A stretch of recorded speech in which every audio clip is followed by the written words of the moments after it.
এক গরিব মাস্টারমশাই পড়াতে গেলেন এক কোটিপতির মেয়েকে। ধীরে ধীরে গড়ে উঠল এক নীরব ভালোবাসা।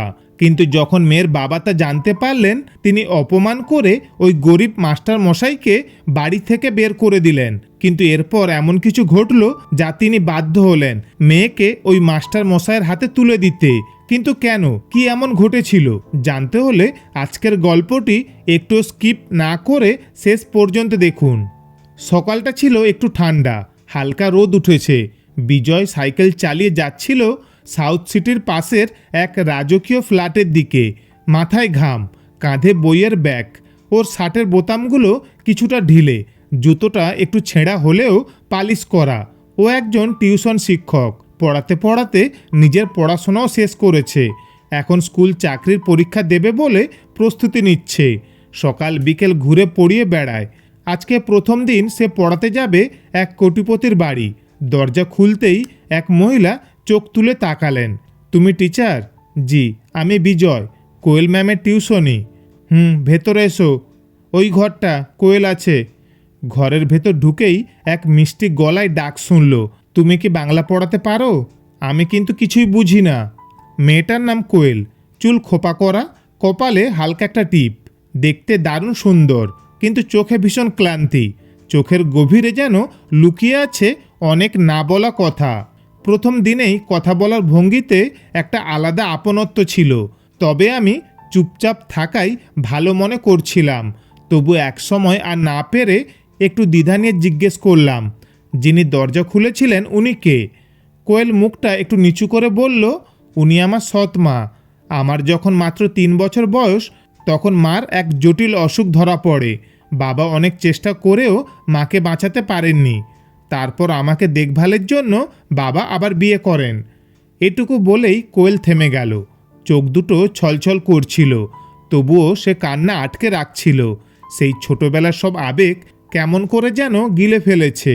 আমরা আর কথা বলিনি সেদিন, কিন্তু সেই নীরবতা একরকম বন্ধুত্ব গড়ে তুলেছিল। একটা অদ্ভুত বোঝাপূর্ণ নীরবতা। এর পরের দিনগুলোতে কোয়েল একটু একটু করে সহজ হতে শুরু করলো। প্রথম দিন থেকেই ওর মধ্যে ছিল একরকম খোলামেলা ভাব। আর কিছুদিনের মধ্যেই ও বুঝে গেল, বিজয় শুধু একজন শিক্ষক নয়, সে একজন ভালো মানুষ। যে মানুষটি চোখে চোখ রেখে কথা বলে, অন্যের কষ্ট বুঝতে পারে, আর বিচার না করেই পাশে দাঁড়াতে জানে। এই শহরে এমন সহজ নিঃস্বার্থ কেউ কোয়েল আগে কখনো দেখেনি। কোয়েল থাকতো দক্ষিণ কলকাতার এক রাজকীয় ফ্ল্যাটে। মার্বেলের মেঝে, ক্রিস্টালের ঝাড়বাতি, দামি পর্দা আর নিঃসঙ্গতার হাওয়া। বাইরের চাকচিক্যের আড়ালে তার জীবনের প্রতিটি দিন কেটেছে এক অদৃশ্য অভাব নিয়ে। তার বাবা পরিমল সেন একজন কোটিপতি ব্যবসায়ী, দেশ বিদেশ ঘুরে বেড়ান, কিন্তু মেয়ের মনটা পড়ে থাকে ফাঁকা ঘরে। আর সৎ মা অনন্যা, ঠোঁটে সবসময় এক চিমটি বিদ্রূপ, চোখে একরাশ অবহেলা। এই বাড়িতে কোয়েলের একমাত্র আপন রামু কাকা, সেই বৃদ্ধ পরিচারক, যিনি তাকে ছোটবেলা থেকে ছায়ার মতো আগলে রেখেছেন। এই তো কয়েকদিন আগের কথা, দুপুরবেলা খাওয়ার সময় কোয়েলের হাত ফসকে টেবিল থেকে একটা কাঁচের গ্লাস পড়ে ভেঙে যায়। তৎক্ষণাৎ তার সৎমা দাঁড়িয়ে চিৎকার করে ওঠেন, এত বড় মেয়ে হয়েছ, এখনও ঠিকমতো খেতে শেখোনি? সারাদিন শুয়ে থাকো, কিচ্ছু করার নেই, শুধু খাও আর ঘুমাও, এসব চলবে না এখানে। ঘরের চাকরদের সামনেই এমনভাবে চেঁচিয়ে উঠলেন যেন কোয়েল এই বাড়ির কেউ নয়, বরং একটা দায়, একটা অবাঞ্ছিত উপস্থিতি। মাটিতে বসে কাঁচের টুকরো কুড়োতে কুড়োতে কোয়েলের মনে হয় এই বাড়ির দেওয়ালগুলো শুধু ইট পাথরের, ভালোবাসার নয়। আর মনে মনে একটাই কথা ঘুরতে থাকে, বাবা যদি এখন এখানে থাকতেন, তবে কি মা এতটা সহজে এভাবে কথা বলতে পারতেন? তার অভাবটা যেন আরও বেশি করে অনুভব হয় এই নিঃশব্দ অপমানের মাঝে। ঠিক সেই সময় ঘরের এক পুরনো চাকর রামু এগিয়ে সে নিচু গলায় বলল, দিদিমণি থাক না, আমি তুলে দিচ্ছি, তুমি ঘরে যাও, কাঁচ লাগলে হাত কেটে যাবে। কোয়েল তাকিয়ে থাকে রামুর দিকে। এক মুহূর্তে যেন বোঝে, এই বাড়িতে যদি কেউ কখনো সত্যি ওর পাশে দাঁড়ায়, তাহলে সে এই রামু কাকা। রামু কাকা এই বাড়িতে কাজ করেন যখন থেকে কোয়েলের বয়স মাত্র 3 বছর। মা চলে যাওয়ার পর থেকে ওর পড়াশোনা, খাওয়া দাওয়া, ছোটোখাটো যত্নের দায়িত্ব অনেকটা তিনিই নিয়েছিলেন। তাই আজও যখন ওর সৎমা রূঢ় ব্যবহার করে, রামু কাকার মুখেও একটা চাপা অভিমান খেলে যায়। মুখে না বললেও চোখে সবটা বুঝিয়ে দেন। এইসব কথা সরাসরি কখনো বলেনি কোয়েল, কিন্তু আচরণে, চোখের চাহনিতে বিজয় বুঝতে পারত এই বাড়িতে তার জন্য খুব কম জায়গা বরাদ্দ। একটা চাপা নিঃসঙ্গতা যেন সব সময় কোয়েলকে ঘিরে রাখে। এভাবেই দেখতে দেখতে 6 মাস কেটে যায়। বিজয় প্রায়ই লক্ষ্য করত কোয়েল হাসে, কিন্তু ভিতরে ফাঁকা। একদিন পড়াতে পড়াতে কোয়েল হঠাৎ বলল, বিজয়দা, আমি খুব একা, তুমি কি পারো না আমাকে এখান থেকে নিয়ে যেতে? বিজয় থমকে যায়। মানে? আমি এমন একটা জায়গায় থাকতে চাই যেখানে মানুষ থাকবে, টাকার গন্ধ না, আমি ভালোবাসা চাই। এই কথাগুলোর পর থেকে বিজয়ের ভিতরেও কিছু বদলাতে শুরু করে। তার চোখে কোয়েল যেন হয়ে ওঠে আরও আপন।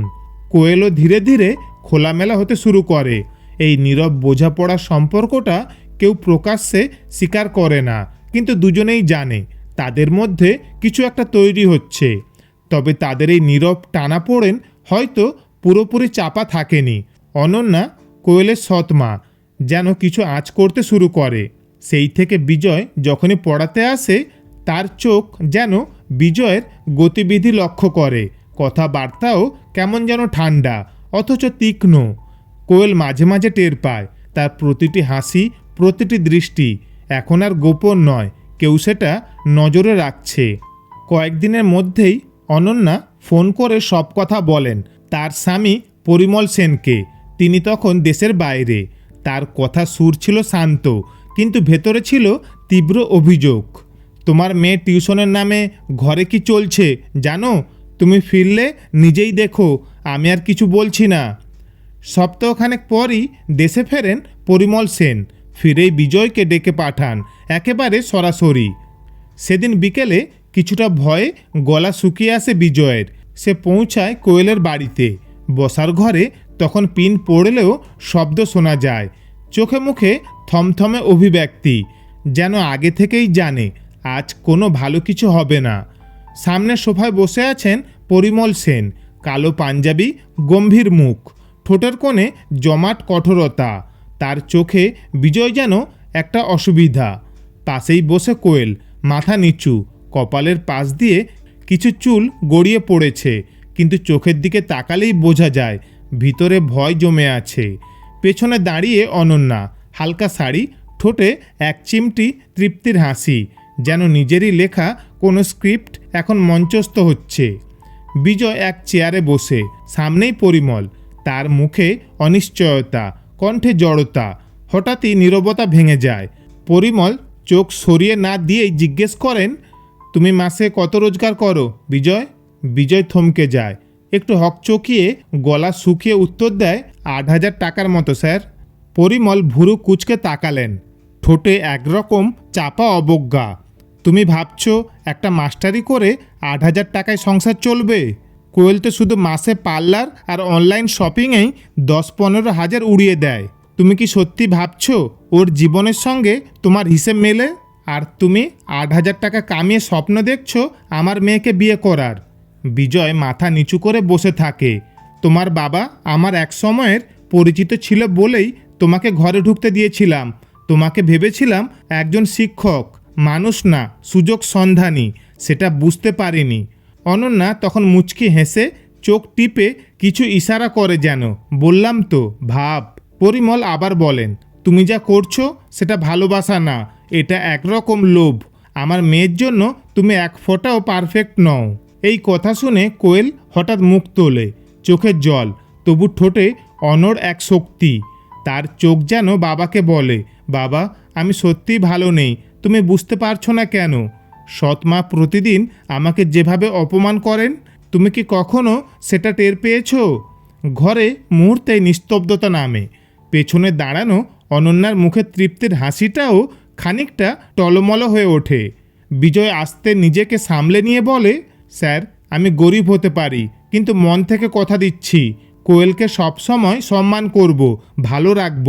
আমরা দুজন দুজনকে সম্মান করেই এগিয়ে যাব, টাকা দিয়ে নয়, ভালোবাসা দিয়ে।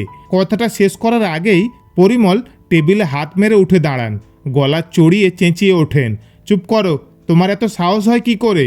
একটা গরিব ছেলে, মাসে মাত্র 8,000 টাকা রোজগার করো, আর আমার মেয়েকে বিয়ে করতে চাইছো? ভিখারির মতো স্বপ্ন দেখা বন্ধ করো, এই বাড়ি থেকে এখনই বেরিয়ে যাও। অনন্যা চোখ নামিয়ে চওড়া এক মুচকে হাসি দেয়। কোয়েল ঠোঁট কামড়ে কাঁদতে কাঁদতে উঠে দাঁড়ায়, কিন্তু মুখ খুলতে পারে না। ঠিক আছে স্যার, আজকে বেরিয়ে যাচ্ছি, কিন্তু মনে রাখবেন, ভালোবাসা কখনো দারিদ্র্য দেখে না, আর সম্মান কাউকে ভয় পায় না। একবার ঘর জুড়ে পিনপত নীরবতা। তারপর বিজয় চুপচাপ মাথা নিচু করে বেরিয়ে যায়, কিন্তু দরজা ছাড়ার আগে একবার পিছন ফিরে কোয়েলের দিকে তাকায়।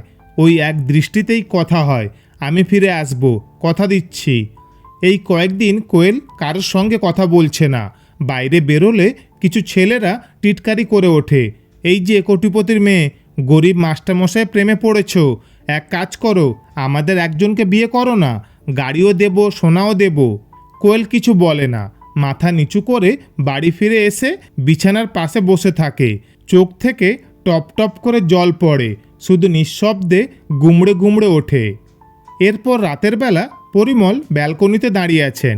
ঠিক তখনই পেছন থেকে রামু কাকা আসতে এসে বলে, দাদাবাবু, একটা কথা বলবো।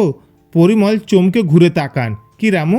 রামু একটু ইতস্তত করে, তারপর বলে, দিদিমণি খুব কষ্টে আছে বাবু, ও বিজয়বাবুকে খুব ভালোবাসে, আর ছোট মুখে বড় কথা বলছি, কিন্তু আমি দেখেছি বিজয়বাবুও ওকে খুব শ্রদ্ধা করে। পরিমল কড়া গলায় জিজ্ঞেস করেন, তুমি জানো তুমি কি বলছো? রামু চোখ নামিয়ে শান্ত গলায় বলে, জানি বাবু, হয়তো আজকের পর আমার চাকরি থাকবে না, তাও বলছি, আমি ছোটবেলা থেকে দিদিমণিকে বড় হতে দেখেছি। মায়ের অভাব যেন আমি কোথাও একটু সামলে রাখার চেষ্টা করেছি। দিদিমণির কোনো কথা কখনো কাউকে বলার সাহস পায়নি, কিন্তু এখন আর সহ্য হচ্ছে না। প্রতিদিন কাঁদে, চুপচাপ থাকে। মালকিনও মানে অনন্যা দেবী ওকে খুব ভালো চোখে দেখেন না। চোখের সামনে এত কিছু দেখে চুপ করে থাকা আমার পক্ষে আর সম্ভব হচ্ছে না। এক মুহূর্তে নীরবতা নামে। পরিমল সামনে তাকিয়ে থাকেন, চোখে জল নেই, কিন্তু মনটা কাঁপে। হয়তো মনে পড়ে যায় সেই ফেলে আসা হাসি মুখের কোয়েল, যাকে এখন আর খুঁজে পান না। তারপর ধীরে বলেন, রামু, তুমি যা বললে সেটা কি সত্যি? রামু একবার চোখ তোলে, তারপর নিচু গলায় বলে, সত্যি বাবু, আজ যদি না বলতাম নিজেকে ক্ষমা করতে পারতাম না। সেই রাতে ঘুম আসছিল না পরিমলের। চুপচাপ পায়ে হেঁটে এগিয়ে এলেন কোয়েলের ঘরের সামনে। দরজাটা বন্ধ, কিন্তু ভেতর থেকে নিঃশব্দ কান্নার শব্দ আসছে। সেই কাঁপা কাঁপা কান্না শুনে পরিমলের বুকটা যেন হাহাকার করে উঠল। শব্দ করে নয়, কিন্তু চোখে না থাকা অশ্রু যেন ভেতরটা জ্বালিয়ে দিচ্ছিল। এক মুহূর্ত তিনি দাঁড়িয়ে থাকলেন দরজার সামনে, চোখ বুজে মনে মনে বললেন, আমার ভুল, আমি সত্যিই তোকে চিনতে পারিনি কোয়েল। একটু থেমে তিনি নিজের ঘরে ফিরে গিয়ে ফোন করেন বিজয়কে। বিজয়, কাল সকালে একবার দেখা করতে পারবে পার্ক সার্কাসে সেই পুরনো কফি শপে? বিজয় চমকে যায়, কিন্তু রাজি হয়। সাদা পাঞ্জাবিতে পরিমলবাবু চুপচাপ বসে আছেন। বিজয় এসে সামনে বসতেই তিনি সরাসরি বলেন, আমি কাল রাতে আমার মেয়ের কান্না শুনেছি, এখন বুঝেছি আমি অনেক কিছু বুঝতে দেরি করে ফেলেছি। বিজয় কিছু বলতে যায়, কিন্তু পরিমল হাত তুলে থামিয়ে দেন। আমি জানি তুমি ওকে সম্মান করো, ও তোমাকে ভালোবাসে, তোমাকে কোনো অপমান করতে চাই না আর, কিন্তু আমি চাই তুমি আগে নিজের একটা স্থায়ী অবস্থান তৈরি করো। তুমি নিজেকে তৈরি করো, একজন সম্মানীয় মানুষ হও, তখন আমি নিজে তোমার হাতে আমার মেয়ের হাত তুলে দেব, বাবা হিসেবে ভরসা নিয়ে। বিজয়ের চোখে জল এসে যায়। সে শুধু বলে, আমি কথা দিচ্ছি স্যার।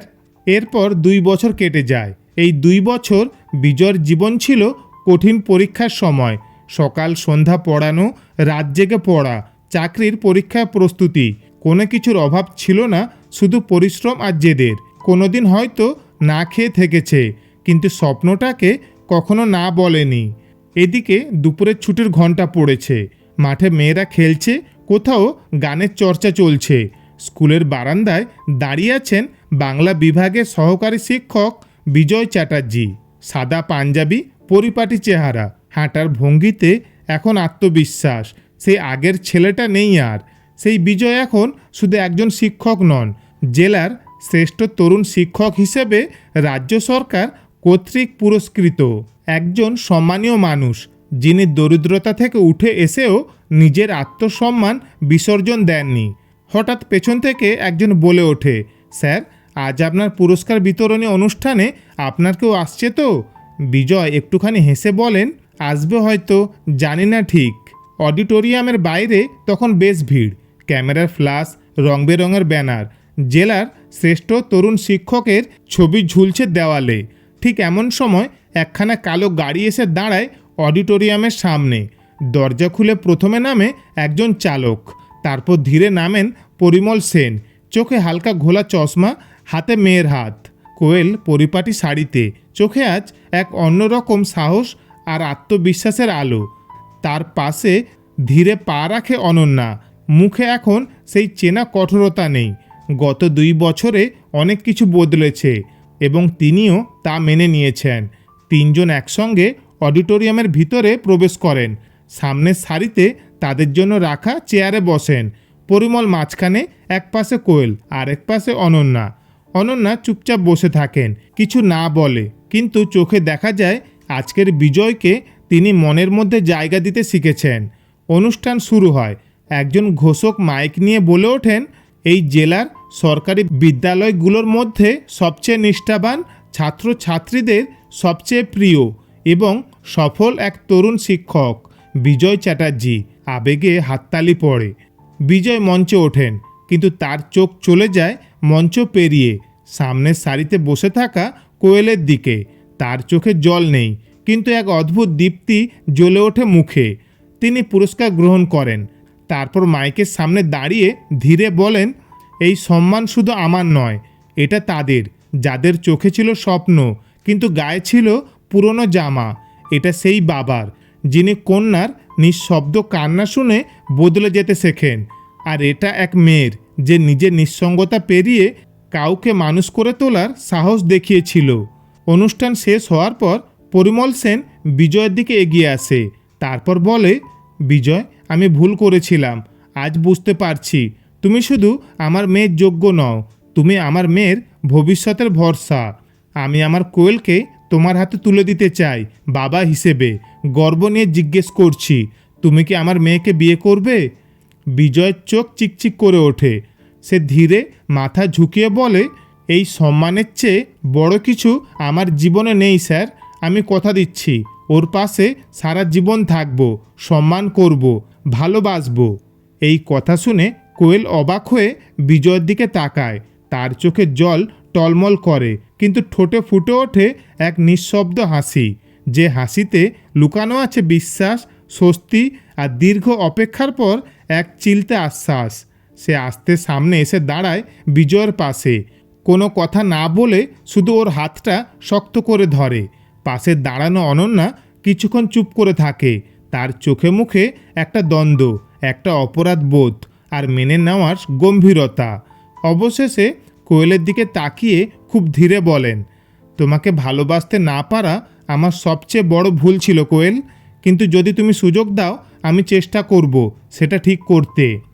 কোয়েল চোখ সরায় না, শুধু একবার মাথা হেঁট করে সম্মতি জানায়।